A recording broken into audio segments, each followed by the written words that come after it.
Okay, picture this, a book so powerful, so dangerous, that the moment it was found, it was forbidden.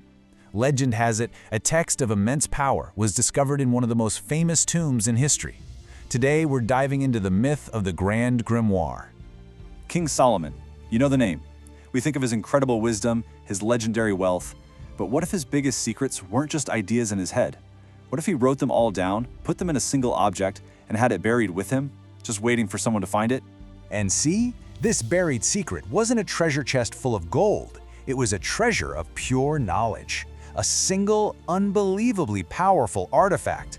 A book with a name that is whispered through the centuries. The Grand Grimoire. So let's back up. What even is a grimoire?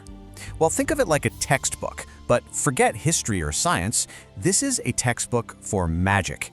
It's a how-to guide for creating enchanted objects and, maybe more chillingly, for contacting things that are not of this world. Right, so if this book is the real deal, what kind of secrets does it actually hold? This is the cool part. The legends are really specific. They don't just talk about its power in a vague way. They give us a peek inside its mysterious pages. The contents are always described as puzzling documents. Now that word, puzzling, tells you a lot. This isn't just a simple list of spells. We're talking about something complex, something layered. Knowledge so potent that the book was supposedly banned the second it was found.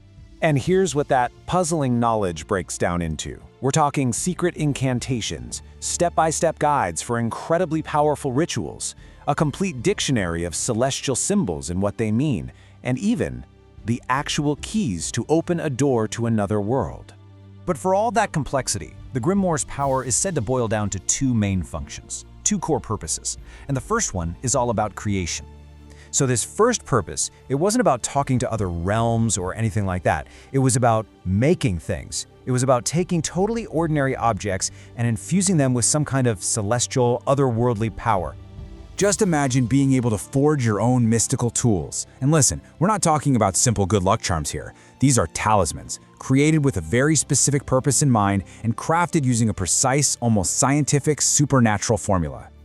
The process is described like a careful four-step recipe. First, you've got to pick the right celestial correspondence, a planet, a star, whatever fits. Then you inscribe it with sacred symbols. After that, you perform a consecration ritual. And finally, you charge the whole thing up with a specific spoken incantation. It's so methodical, right? It's like a science of magic. Crafting powerful objects is one thing, that's for sure. But the grimoire allegedly held instructions for something way, way more dangerous, making direct contact with the spirit world. Because what if you wanted more than just an object with power? What if you wanted to go straight to the source? For anyone seeking direct communication, the grimoire supposedly held a second, much more profound secret. And the difference here is absolutely crucial. A talisman is indirect. It channels power. Summoning, on the other hand, is like opening a direct phone line. You're not just creating a tool. You are trying to have a conversation with a celestial being to get your hands on forbidden knowledge. And the instructions for this were apparently incredibly specific and perilous. The planets had to be perfectly aligned. You absolutely needed a protective circle. You had to know the true name of the entity you were trying to reach, and you'd better have the right offering. One tiny mistake could be a complete disaster. So, the big question, does the Grand Grimoire actually exist? Is it tucked away in some secret vault? The truth is, we just don't know. But here's the thing, the fact that we've never found it has done absolutely nothing to weaken its power as a legend. Among all the mythical magic books you could ever think of, the Grand Grimoire is different. It really stands alone as this one singular legend that has fascinated people for hundreds of years. You know, at the end of the day, the story of the Grand Grimoire is about so much more than just magic.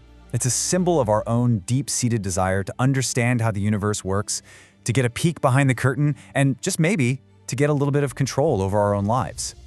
So fact or folklore, the legend of the Grand Grimoire is not going anywhere. And it leaves us with a pretty big question, doesn't it? Why are we still so captivated by the idea that some ancient words, written down in a book, could hold the ultimate power?